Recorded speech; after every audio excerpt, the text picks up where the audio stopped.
December 14, 1944. The Ardennes Forest, Belgium. In a frozen supply depot 7 miles behind what everyone believed was a quiet sector of the front, Private First Class Samuel Washington stood in the corner of a makeshift chapel, his breath forming clouds in the bitter cold as he practiced the sermon he had been preparing for 3 weeks. The wooden crates stacked around him were stamped with numbers that represented the industrial might of a nation fully committed to victory. 8,000 rations, 1,200 blankets, 400 gallons of fuel.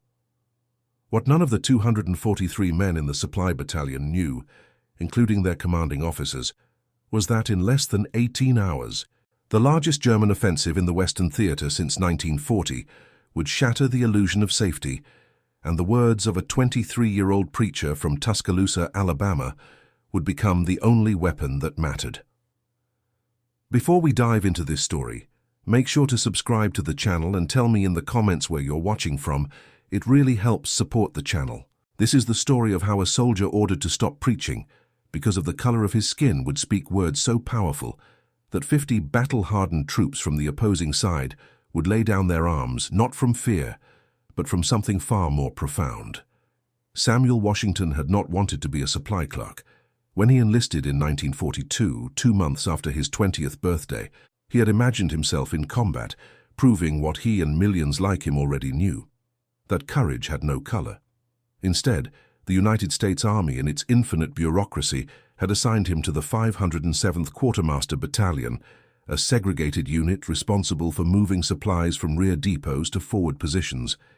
His commanding officer, Captain Howard Brennan from Connecticut, was a career logistics officer who viewed the war as a massive accounting problem to be solved with efficiency and proper paperwork. Brennan was not overtly hostile to the black soldiers under his command, but he maintained the distance that regulations and social customs of the era demanded. He was fair in his dealings, ensuring supplies were distributed equitably and that men were not subjected to unnecessary hardship. Yet there remained an invisible wall between him and the soldiers he commanded, a wall built not by personal animosity, but by the social architecture of an America still deeply divided. What set Samuel apart from the other 219 enlisted men in the battalion was not his physical stature, though at 6 feet and 2 inches he was taller than average, but rather his education and his calling. Before the war, Samuel had completed 3 years at Tuskegee Institute, studying theology with the intention of becoming a minister like his father and grandfather before him. His father, Reverend James Washington, led a congregation of 317 people in a church that had stood since 1876. His grandfather had been born into slavery in 1858 and had taught himself to read using a Bible given to him by a sympathetic overseer's wife. The Washington family's history was one of faith tested by fire, of belief maintained through persecution, and of words wielded as tools of transformation. In the supply depot, Samuel's education made him valuable. He could calculate logistics, maintain detailed records, and communicate effectively with officers who were often surprised by his articulation. But it was his other calling that caused friction. Every Sunday evening, when duties permitted, Samuel would gather whoever wished to listen, usually between 15 and 30 soldiers, in whatever space was available. He would preach, not the shouting, theatrical style that some associated with Southern black churches, but rather a thoughtful, structured approach that drew from his formal education. He spoke about endurance, about purpose, about the dignity that no regulation or prejudice could strip away. He spoke about home, about the people waiting, about the world they were fighting to protect, even if that world had not yet fully accepted them. Captain Brennan had tolerated these gatherings for 11 months. They kept morale stable, reduced disciplinary problems, and seemed harmless enough. But in early December, a new executive officer arrived at the battalion. Major Robert Kelsey from Georgia brought with him attitudes more common to the Deep South than to a military operating in the European theater. Kelsey viewed Samuel's preaching as inappropriate, potentially disruptive, and most damning in his view. It gave a black enlisted man a position of authority and respect that exceeded his official rank. On December 10th, 4 days before the German offensive would begin, Major Kelsey issued a direct order to Captain Brennan, who reluctantly passed it to Samuel. Private First Class Washington was to cease all religious gatherings. If soldiers wanted spiritual guidance, they could attend services led by the battalion's official chaplain, Lieutenant Marcus Hoffman, a white officer from Ohio who conducted general Protestant services that Samuel's listeners found well-meaning but impersonal. Samuel received the order while inventorying a shipment of winter coats that had arrived 3 weeks late, after 19 men in the battalion had already been hospitalized for cold-related injuries. He stood among the crates, the order in his hand, written on official letterhead that made it impossible to ignore, and felt a familiar weight settle over him. It was the same weight he had felt when denied entrance to a restaurant in Alabama, despite wearing his uniform. The same weight when a military policeman in New Jersey had forced him to the back of a bus while German prisoners of war sat in the front. The same weight that came from serving a country that had not yet decided if he was fully worthy of the freedom he was risking his life to defend. But Samuel Washington had been raised by a father who taught him that submission to injustice was different from choosing when to fight. He folded the order carefully, placed it in his jacket pocket, and that night, for the first time in 11 months, he did not hold his Sunday gathering. The men who had come to rely on Samuel's words felt the absence immediately. Corporal James Tucker from Detroit, who had found in Samuel's sermons the strength to write home to a wife struggling with his absence, spent that Sunday evening in silence, unable to articulate the emptiness. Private Eugene Morris from Philadelphia, who credited Samuel's teaching about dignity with helping him endure the casual racism of some white officers, felt anger rising that had nowhere to go. Private Luther Hayes from Mississippi, the youngest of the regular attendees at 19 years old, felt fear, as if a protective shield had been removed. They approached Samuel individually over the next 3 days, asking when services would resume, offering to speak to Captain Brennan, suggesting they could meet in secret. Samuel's response was consistent and puzzling to them. "Wait," he said, "just wait." There was something in his tone, a certainty they could not quite understand, that kept them from pressing further. Samuel spent those 3 days in intense private preparation. He had been working on a particular sermon since late November, one that had evolved as he witnessed the toll that segregation and discrimination took on men who were simultaneously fighting for freedom abroad while being denied it at home. The sermon drew from the Book of Acts, from the story of Philip and the Ethiopian eunuch, but it wove in themes of universal humanity, of seeing the divine in those labeled as other, of the transformation that occurred when people were treated with dignity, regardless of their origin or appearance. Samuel had planned to deliver this sermon on December 17th, but now, banned from preaching to his own men, he worked on it with even greater intensity, as if preparing for an audience he could not yet see. He filled page after page in a notebook he had carried since Tuskegee, revising phrases, sharpening arguments, searching for the words that could bridge divides that seemed unbridgeable. He did not know why he felt such urgency, only that he did. On December 15th, the urgency became clear. At 5:30 in the morning, the relative quiet of the Ardennes was shattered by the sound of artillery that soldiers later described as the earth itself screaming. The German military, in a massive offensive that would later be called the Battle of the Bulge, launched an assault with over 400,000 troops, 1,000 tanks, and artillery support that turned the winter morning into something from Dante's imagination.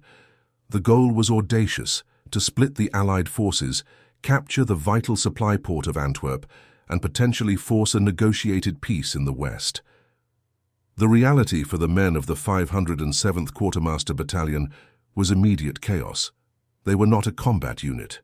They had rifles but limited ammunition, no heavy weapons, and training focused on logistics rather than fighting.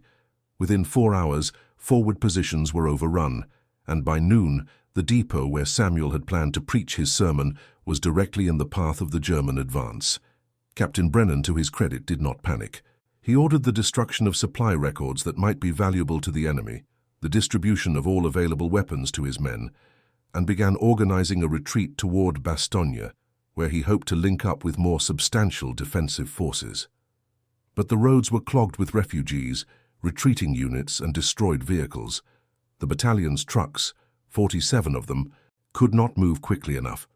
By 4 in the afternoon on December 15th, with German armored units reported less than 3 miles away, Brennan made the decision that would ultimately place Samuel Washington and 50 German troops in the same room. He ordered the battalion to split. The vehicles, along with 112 men, would continue the retreat. The remaining 131 men would move on foot to a small village called Sankt Vith, approximately 8 miles northeast, where they would take defensive positions in whatever structures were available and hold until the military situation clarified. It was, everyone understood, a desperate measure with little chance of success against an armored advance. Samuel was assigned to the group moving to Sankt Vith. As they marched through the frozen forest, carrying what supplies they could on their backs, he observed the faces around him. Fear was evident, but also determination. These men had been told repeatedly that they were inferior, suitable only for support roles, yet here they were, moving toward danger because their country asked it. Private Morris walked beside Samuel for part of the journey and spoke quietly about his daughter, 3 years old, who he had not seen since she was 18 months. Corporal Tucker mentioned that his wife was pregnant with their second child, due in February. Private Hayes, the youngest, was silent, but Samuel noticed his hands shaking, not entirely from the cold. They reached Sankt Vith as darkness fell, finding a village already swollen with refugees and remnants of other retreating units. The town was not prepared for defense, but neither did it have anywhere else to go. Captain Brennan established a command post in a 3-story building that had been a hotel before the war. He assigned positions throughout the village, placing men in windows, doorways, and behind whatever cover existed. The 507th Quartermaster Battalion, trained to move crates and maintain inventories, prepared to face tanks and trained infantry with rifles and determination. Major Kelsey, the officer who had ordered Samuel to stop preaching, supervised the eastern approaches, his Georgia accent sharp with commands that showed he at least knew how to position troops, even if those troops were men he had not respected days earlier. As night deepened on December 15th, the temperature dropped to 14 degrees Fahrenheit. The men of the battalion shivered in positions they could not abandon, listening to the distant sounds of artillery and wondering when the morning would bring the enemy to their doorstep. Samuel spent that night in what had been the hotel's dining room, converted now into a makeshift aid station. The battalion's medic, Corporal David Klein from Brooklyn, was setting up supplies, arranging bandages and morphine with the careful precision of someone trying not to think about why they would be needed. Samuel helped him, moving tables, organizing supplies, and talking quietly about Klein's family, who had fled Poland in 1938, 6 months before the German regime's actions made escape impossible. Klein's father had been a doctor in Warsaw. His mother had taught piano. In Brooklyn, his father worked in a garment factory, and his mother cleaned houses, but they were alive, and Klein spoke of this fact with the gratitude of someone who understood exactly how narrow their escape had been. The 2 men, one black and from Alabama, one Jewish and from Brooklyn via Warsaw, worked through the night, preparing for casualties they hoped would not come, but knew they would. Dawn on December 16th brought fog so thick that visibility extended barely 100 feet. Captain Brennan considered this a blessing, as it would slow any armored advance, but it also meant they would have almost no warning before engagement. At 8:45 in the morning, the fog transmitted a sound that made every man grip his weapon tighter. Engines, multiple engines, the deep rumble of heavy vehicles moving slowly but inexorably toward Sankt Vith. The German advance had found them. What happened next unfolded with the chaotic speed of combat. German infantry, moving ahead of their armored support in the fog, encountered the perimeter positions manned by men of the 507th. The fighting was sharp and confused. Private Leonard Jackson from Chicago was the first casualty, struck in the shoulder by a round that shattered bone but spared his life. Corporal Tucker, the man who had struggled to right his wife after Samuel stopped preaching, defended a doorway with fury born of desperation, his rifle firing until it was too hot to hold without gloves. But the reality became clear within 90 minutes.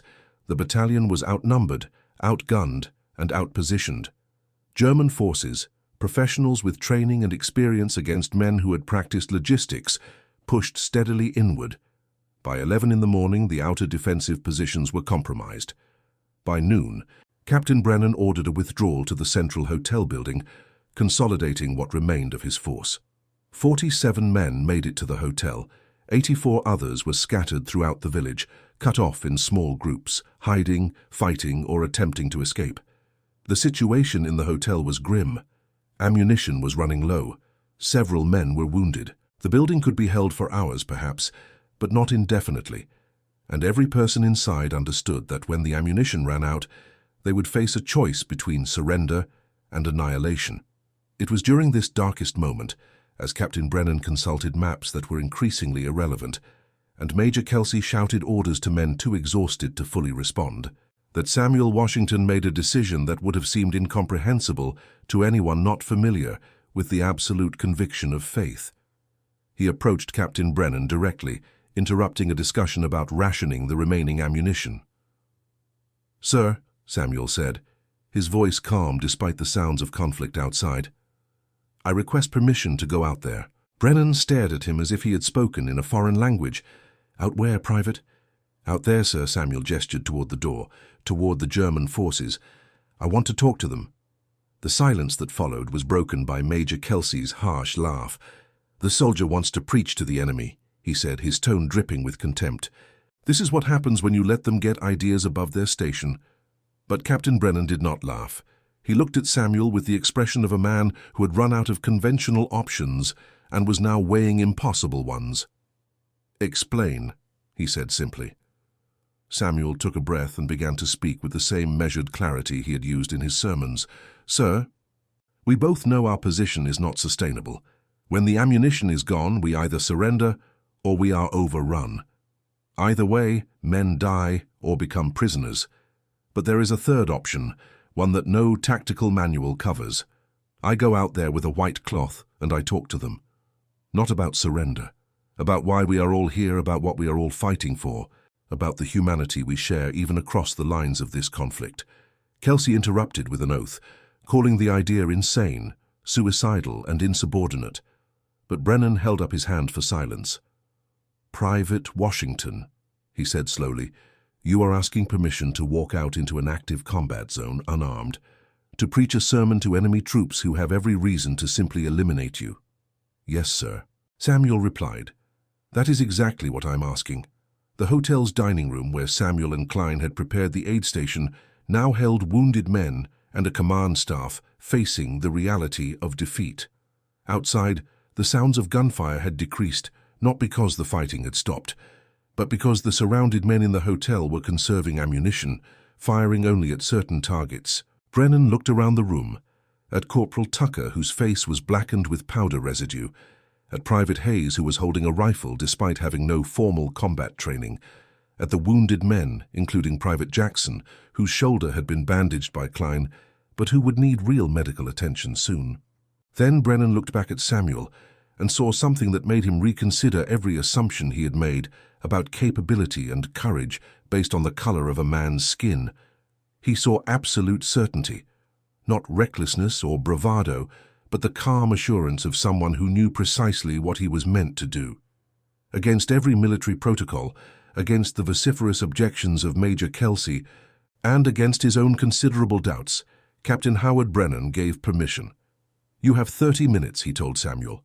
"If you are not back by then, or if the situation deteriorates further, we proceed with conventional surrender." Samuel nodded, then did something that surprised everyone present.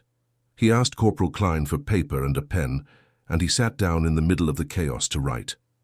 Not a will or a final letter, but notes for his sermon. He wrote for 7 minutes, his hand steady despite the circumstances, referencing the notebook he had carried from Tuskegee and transferring key phrases to a single sheet of paper that he could carry. Then he stood, removed his helmet and weapon belt, and found a white undershirt which he tore into strips to fashion a makeshift flag of truce. Private Morris, his face showing a mixture of awe and terror, helped him tie the white cloth to a broken broom handle. "You are the bravest man I have ever known," Morris said quietly. Samuel shook his head. "I am just a preacher," he replied. doing what preachers do. At 1:15 in the afternoon on December 16, 1944, Samuel Washington walked out of the hotel into the occupied street of Sankt Vith, carrying a white flag and a sheet of paper covered in his careful handwriting. The temperature was 19 degrees Fahrenheit, cold enough that each breath crystallized immediately in the air, creating clouds that hung briefly before dissipating. The fog had lifted slightly, allowing visibility of perhaps 300 feet, enough to see the damaged buildings that lined the street, their windows shattered by earlier fighting, their walls bearing the scars of combat. Within 40 feet of the door, Samuel encountered the first German soldiers. 3 infantry troops, from what their insignia indicated, was a veteran unit that had been fighting since the invasion of France in 1940. They raised their weapons immediately, shouting commands in German that Samuel did not understand, but whose meaning was unmistakable. "Stop! Do not move! Identify yourself!" He raised his white flag higher and spoke in English, slowly and clearly, enunciating each word with the precision his education had taught him. "I am unarmed. I request to speak with your commanding officer. I have something important to say." The soldiers looked at each other in confusion.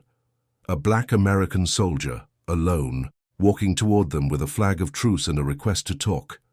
It was so far outside their combat experience, so utterly unexpected in the context of an offensive where every moment mattered tactically, that they hesitated.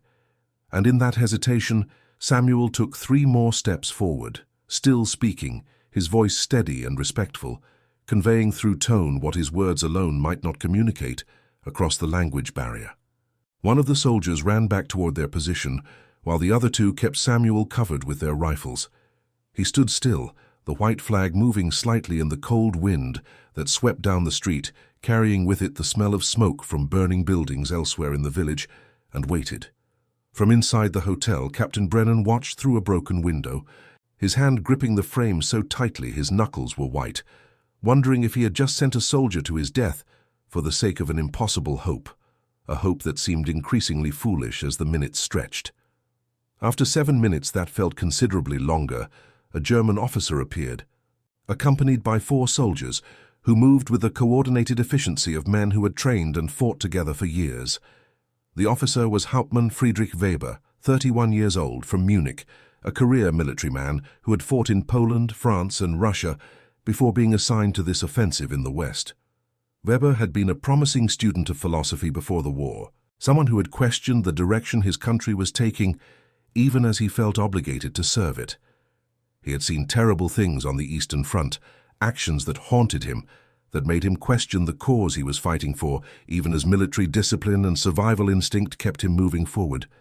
Weber spoke English, learned during 2 years at a university before the war, where he had studied alongside international students, and developed a worldview more cosmopolitan than many of his fellow officers. And he approached Samuel with the cautious curiosity of someone encountering something unprecedented. "You wish to speak with me?" Weber asked, his English heavily accented but clear, each word chosen carefully. "Yes, sir," Samuel replied, lowering his flag slightly but not his gaze, meeting Weber's eyes with the directness that his father had taught him was essential when speaking truth to power. "I have something to say that I believe you and your men need to hear." Weber's first instinct was to dismiss this as absurd, to take Samuel prisoner and proceed with the assault on the hotel, but something in Samuel's bearing, in the complete absence of fear in his eyes, made Weber pause. He was a combat veteran who had seen men face death in various ways, with courage, with panic, with resignation. This was different. This was a man who stood before armed enemies with the calm of someone convinced of his purpose. "Very well," Weber said, making a decision that would puzzle him for the rest of his life. "You have 5 minutes, speak." Samuel took a breath, glanced at the paper in his hand, then began to speak with the cadence and structure of someone who had trained for this moment his entire life, even if the specific circumstances had been unimaginable. "Gentlemen," Samuel began, speaking not just to Weber but to the soldiers gathered around, "I am Private First Class Samuel Washington from Tuscaloosa, Alabama, in the United States of America. Before this war, I studied to become a minister, a preacher of the Christian faith. I stand before you today not as an enemy, though our nations are in conflict, but as a man with a message that transcends the circumstances that have brought us to this place. He paused, gauging their reactions. Weber's expression was neutral but attentive. The soldiers seemed more confused than hostile. Samuel continued, his voice carrying in the cold air, reaching men who were gathering from nearby positions, curious about this strange scene. In the Book of Acts, there is a story about an Ethiopian official who encountered Philip, a teacher of the faith. This Ethiopian was from a distant land, different in appearance and origin from Philip's people. Yet when they spoke about matters of truth and spirit, these differences became irrelevant. They recognized in each other something fundamental, a shared humanity that no border or conflict could erase. Samuel's sermon, delivered in a street in Belgium to German troops who had been trying to overrun his position minutes before, built from this foundation into something far more powerful. He spoke about the nature of dignity, about how every man present, regardless of which flag he served, was fighting because he had been told it was his duty, because he loved something worth defending, because he hoped to return to a home and a life that made sense. He spoke about the lies that war told, the lie that the enemy was fundamentally different, less human, less worthy of consideration. And then Samuel did something that would become the moment everyone present would remember most vividly for the rest of their lives. He told them about Major Kelsey's order. He described how, 4 days before this offensive began, he had been forbidden from preaching to his own men because of the color of his skin, how a country that claimed to fight for freedom had not yet fully extended that freedom to all its citizens, how he had worn a uniform in defense of a nation that made him sit in the back of buses and drink from separate fountains. The German soldiers listened with expressions that shifted from confusion to something resembling recognition. Here was an enemy soldier admitting to discrimination within his own ranks, admitting to injustice in the country he served. But Samuel was not finished. He looked at Weber directly and spoke his next words with quiet intensity. "You might think this admission weakens my position, that I am revealing the contradictions in my own nation's values. But I tell you this precisely because I want you to understand something crucial. Despite these injustices, despite being treated as less than fully human by some of my own countrymen, I still believe in the principles my country professes, even if it has not yet fully lived up to them. I believe in human dignity. I believe in the possibility of people seeing past their prejudices. I believe that transformation is possible, that hearts and minds can change. And I believe that you, all of you, have the capacity to make a choice right now that demonstrates this truth."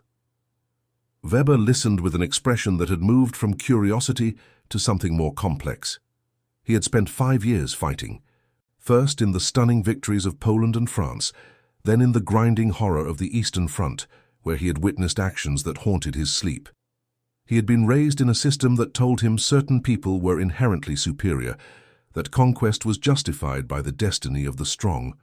But this black American soldier, standing unarmed before him, speaking with education and eloquence that contradicted everything his training had taught him about racial hierarchies, was challenging not just his tactical situation, but his fundamental worldview.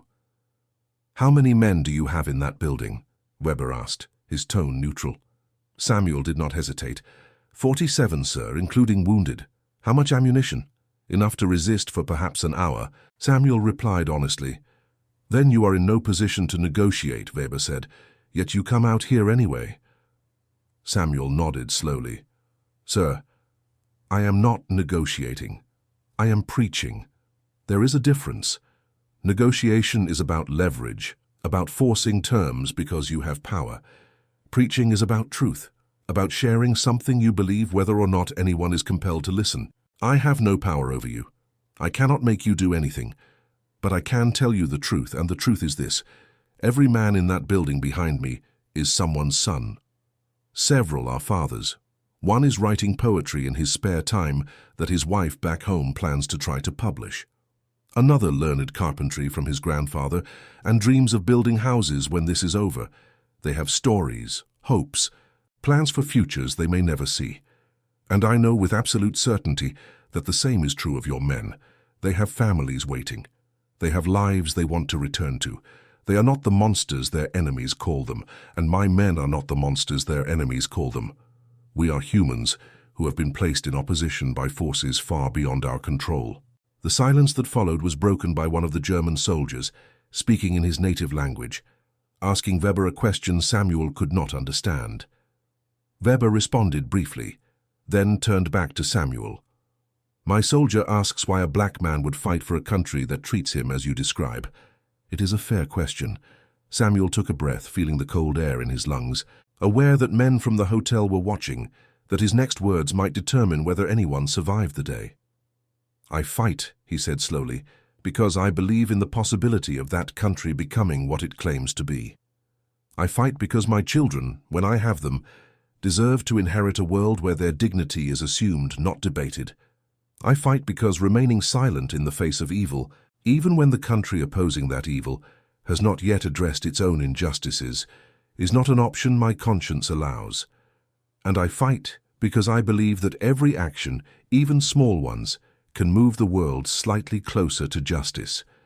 This moment, right now, is one of those actions. Weber looked at Samuel for a long moment, then made a decision that would require him to explain himself to his superiors, possibly face court-martial, and certainly question everything he had believed about the nature of the conflict he had been fighting. He turned to his soldiers and issued orders in German. They looked at him in surprise, one questioning the command, but Weber repeated it firmly. Then he turned back to Samuel. Private Washington, I'm going to do something that makes no tactical sense and violates every order I have been given. I'm going to hold my position and refrain from assault on your building for the next 2 hours. During that time, you and your men may attempt to evacuate. I make no guarantees beyond this period, and I cannot speak for other units in the area.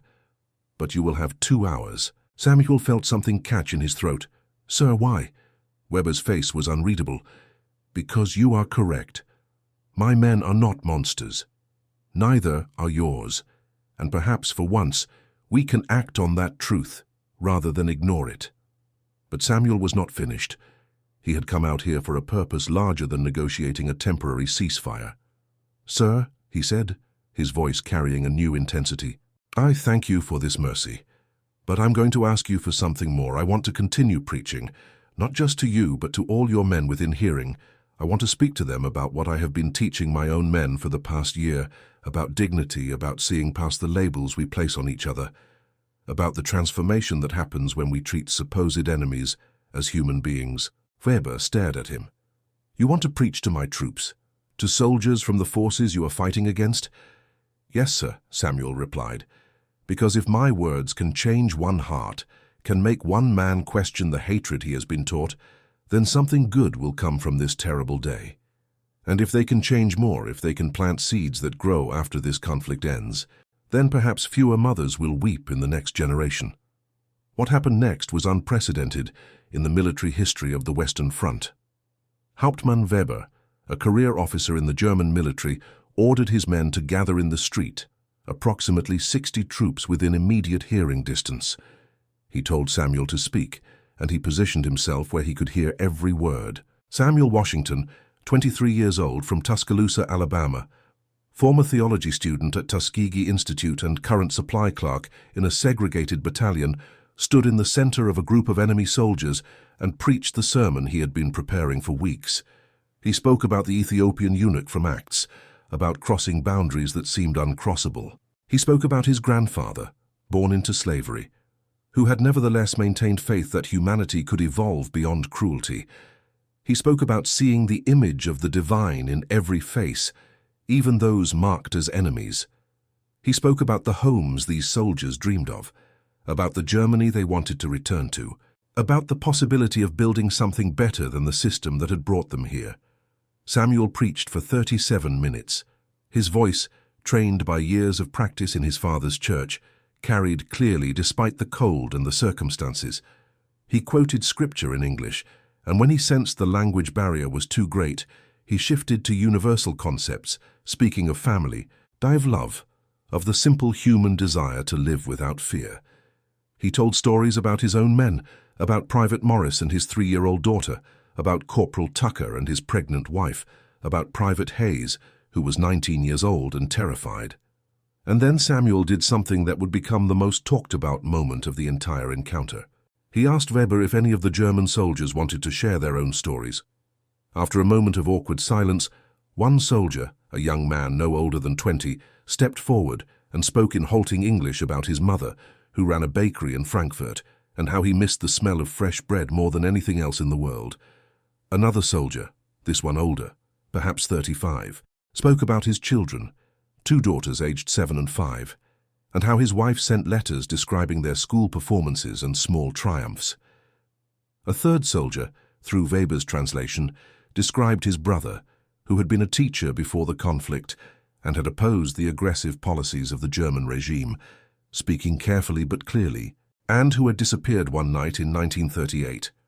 As these men shared their stories, something profound occurred. The lines that separated enemy combatants began to blur. Not disappear entirely, the war was still real, the conflict still existed, but blur enough that everyone present began to see each other differently. Samuel, watching this transformation unfold, felt a certainty that his grandfather's faith had been justified, that his father's dedication to ministry had been worthwhile, that the path he had chosen before the war had been preparing him for exactly this moment. Captain Brennan, watching from the hotel window, saw something he would describe in his official report as inexplicable and in his private letters home as miraculous. He saw enemy troops listening, not with hostility but with attention. He saw Samuel gesturing, speaking, connecting with men who should have been trying to eliminate him. He saw Hauptmann Weber standing with his arms crossed, his face showing an internal struggle between duty and something else, something that military training had not accounted for. Brennan turned to Major Kelsey, who was also watching in stunned silence, and spoke quietly. "That private you ordered to stop preaching. You were wrong." Kelsey did not respond immediately, but something in his expression had shifted, as if bedrock assumptions were cracking. After Samuel had spoken for over half an hour, after the stories had been shared and the street had become something other than a battlefield, Weber approached him again. "Private Washington, you have done something I did not think possible. You have made my men see their enemies as human beings. This creates a problem." Samuel waited, uncertain what Weber meant. "The problem," Weber continued, "is that I can no longer order them to resume the assault with the same clarity of purpose. You have complicated their certainty, and a soldier without certainty is a dangerous thing, dangerous to himself and dangerous to his mission." Weber paused, seeming to wrestle with words in his second language. "But perhaps," he said slowly, "perhaps this is not a problem. Perhaps this is the only truly good thing that has happened in this entire offensive." "Sir," Samuel said, "what are you proposing?" Weber looked back at his men, then at the hotel where the American troops were sheltered, then back at Samuel. "I am proposing surrender. Not yours, mine." Samuel felt his breath catch. "Sir, I do not understand." Weber's face was grave but determined. "Your words have reminded my men why we became soldiers in the first place. Not to serve an ideology we did not choose, but to protect homes and families. The regime we serve has taken us far from that original purpose. We have participated in actions that cannot be undone, witnessed things that cannot be forgotten. But perhaps we can choose, here and now, to stop participating. I will surrender my unit to your commander, with the condition that we be treated with the same dignity you have spoken of so eloquently." Samuel stood frozen, unable to process the magnitude of what Weber was offering. Behind Weber, he could see the German soldiers talking among themselves, some nodding, others looking uncertain, but none showing the aggression that had characterized the morning's combat. Weber continued speaking, his voice dropping lower. "You must understand, this is not a tactical decision. Tactically, we still hold the superior position, but tactics serve strategy, and strategy serves purpose, and you have made us question our purpose more effectively than any weapon could. Your country, for all its flaws that you have honestly acknowledged, still represents something closer to the dignity you preach than the system we serve. If we must be prisoners, better to be prisoners of a nation that might one day live up to its ideals than soldiers of one that has systematically betrayed them." Samuel's mind raced. He thought of Captain Brennan's likely reaction, of the logistics of accepting a surrender larger than the force being surrendered to, of the impossibility of explaining this in any official report. Then he thought of the 47 men in the hotel who would live because of this decision, of the 60 German soldiers who would survive the war because they laid down their arms this day, of the families on both sides who would someday welcome home men who might otherwise have been statistics. Sir Samuel said, his voice thick with emotion he was struggling to control, "I believe you are making the right choice, the human choice. But I am a private. I cannot accept a surrender. You will need to speak with Captain Brennan." Weber nodded. "Then let us go speak with your captain together." The walk back to the hotel, with Samuel and Weber side by side, the white flag still carried by Samuel, and 60 German soldiers following in a column behind them, was observed by the American troops with expressions of pure disbelief. When Samuel and Weber entered the hotel, Captain Brennan stood, his face showing the strain of a day that had exceeded every category of experience his training had prepared him for. "Sir," Samuel said, presenting himself with proper military courtesy despite the surreal circumstances, "Hauptmann Weber wishes to discuss terms of surrender." Brennan looked from Samuel to Weber, to the German troops visible through the door, then back to Samuel. "Private Washington," he said slowly, "I believe you may have just preached the most effective sermon in the history of military chaplaincy, despite not being a chaplain. The formal surrender was conducted with dignity on both sides." Weber surrendered his sidearm to Brennan, a symbolic gesture, and provided information about German positions in the area that would prove valuable for Allied planning. The 60 German soldiers stacked their weapons in the hotel's courtyard and were provided with food from the American supplies, meager as they were. What struck everyone present was the atmosphere, which was not triumphant or bitter, but rather somber and strangely hopeful. The German soldiers did not act like defeated enemies, but rather like men who had made a choice they could live with. The American soldiers did not act like victors, but rather like men who had witnessed something that transcended the usual categories of combat. Private Morris approached Samuel as the surrender was being processed and spoke with tears in his eyes. "You saved us. You walked out there with nothing but words, and you saved all of us." Samuel shook his head gently. "I did not save anyone. I just reminded everyone of what we all already knew but had forgotten. We are all trying to get home. We are all human. The rest, they did themselves." But there was one more conversation that needed to happen, one that would complete the transformation that had begun with Major Kelsey's order 5 days earlier. Samuel found Kelsey in the hotel's second floor, where he had been observing the surrender proceedings with an expression that combined shock, confusion, and something that might have been the beginning of shame. "Sir," Samuel said, presenting himself formally, "I want to thank you." Kelsey turned, his face hardening reflexively. "Thank me? For what?" "For ordering me to stop preaching to our men," Samuel replied evenly. "If you had not issued that order, I would have delivered my sermon to 40 men who already believed in human dignity. Instead, I spent days refining it, intensifying it, preparing it with extra care, and when the moment came, I delivered it to 60 men who needed to hear it desperately. Your attempt to silence me ultimately gave my words more power. This is what faith teaches us, that obstacles can become opportunities, that persecution can strengthen rather than weaken, that God works through all circumstances, even the unjust ones." Kelsey stared at Samuel, and for the first time in their limited interactions, he seemed to truly see him, not as a category or a problem, but as an individual of extraordinary capability and character. Major Kelsey struggled for words, his Georgia accent thickening with emotion. "I was wrong," he said finally, "about you, about what you were doing, about," he paused, struggling with the admission, "about a great many things." Samuel nodded. "Sir, I appreciate you saying that. Change begins with recognition. What you do with that recognition will determine whether this moment matters or not." Kelsey looked out the window at the German soldiers being organized for transport, at the American troops who had survived a day that should have ended differently, at a scene that would never make sense in a conventional military framework. "I do not know how to process what I just witnessed," Kelsey said quietly. "The world makes less sense now than it did this morning."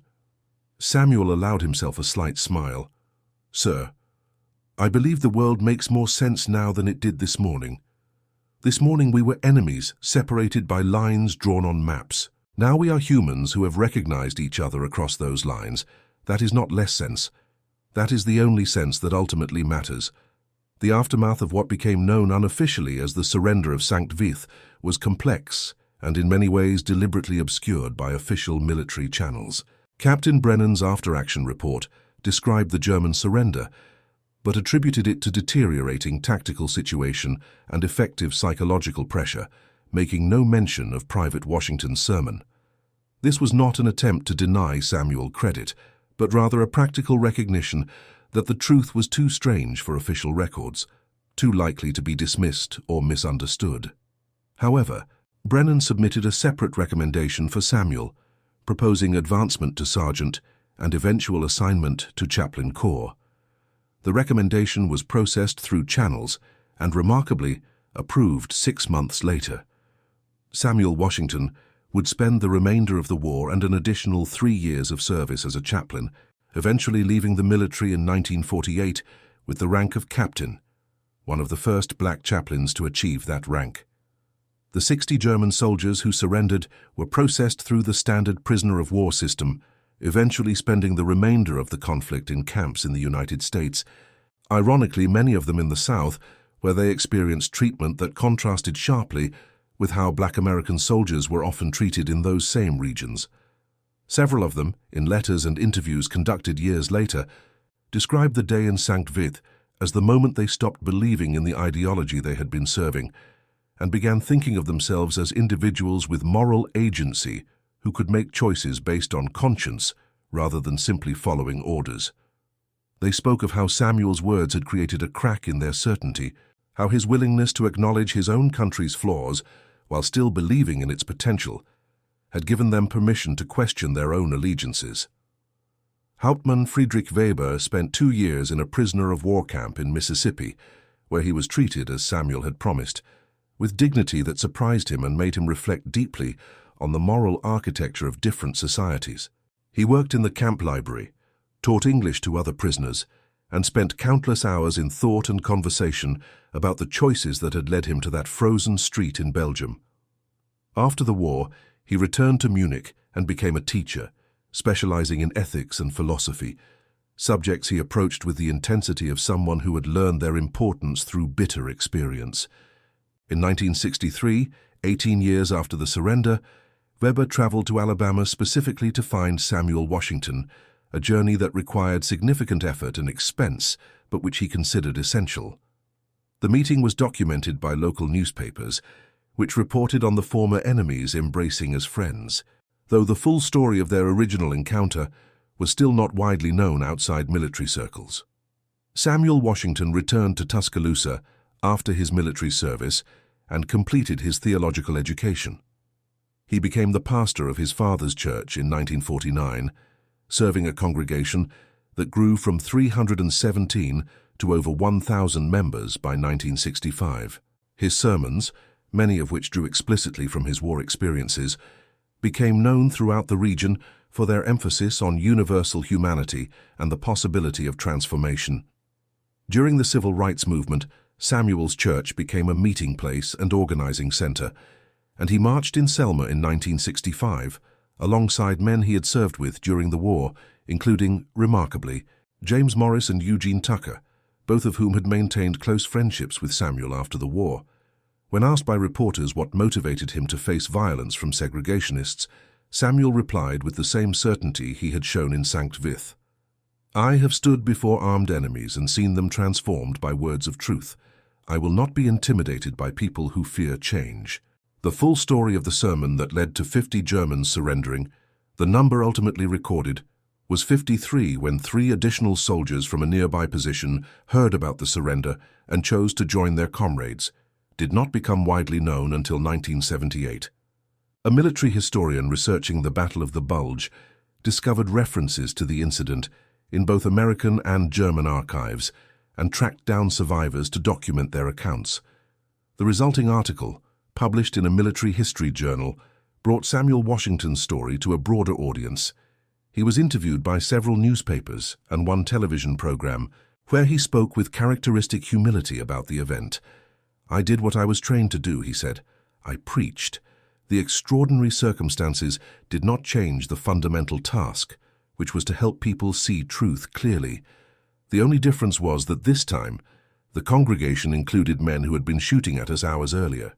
In 1981, Samuel Washington was invited to speak at the United States Military Academy at West Point, addressing cadets about leadership, moral courage, and the power of conviction. He was 79 years old, still vigorous, and he stood before hundreds of future officers and delivered a sermon that echoed the one he had prepared in 1944. He spoke about dignity, about seeing humanity in enemies, about the courage required to speak truth, even when tactical considerations suggested silence.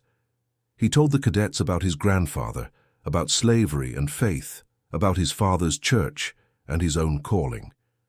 He described the frozen street in Sankt Vith, the German soldiers listening, the transformation that occurred when people were treated as human beings rather than categories, and he challenged the cadets to consider what kind of officers they wanted to be, whether they would lead with only tactical skill or also with moral imagination. The speech received a standing ovation that lasted several minutes, and multiple cadets approached him afterward to thank him for changing their understanding of what military service could mean. Samuel Washington died in 1987 at the age of 85. His funeral in Tuscaloosa was attended by over 1,500 people, including several survivors of the 507th Quartermaster Battalion, 2 former German prisoners of war who had traveled from Germany specifically for the service, numerous civil rights leaders, and representatives from the United States Army, including a major general who read a commendation recognizing Samuel's extraordinary service. The eulogy, delivered by his son James Washington, Jr., who had followed his father into ministry, focused on Samuel's unwavering belief in the power of words to transform hearts, his refusal to accept that any person was beyond reach of moral appeal, and his demonstration that courage took many forms, including the courage to stand unarmed before enemies and speak truth. The story of the sermon in Sankt Vith was retold, and those present were reminded that a single individual, armed with conviction and compassion, could change outcomes that military force alone could not. The 5 men who had been part of Samuel's regular congregation before Major Kelsey's order, Corporal Tucker, Private Morris, Private Hayes, and 2 others, spoke at the funeral about what Samuel's sermons had meant to them during the war. Tucker, who had struggled to write to his wife, described how Samuel's words about dignity had given him the vocabulary to express his experiences. Morris talked about his daughter, now 46 years old, and how he had raised her with the lessons Samuel had taught about seeing humanity in all people.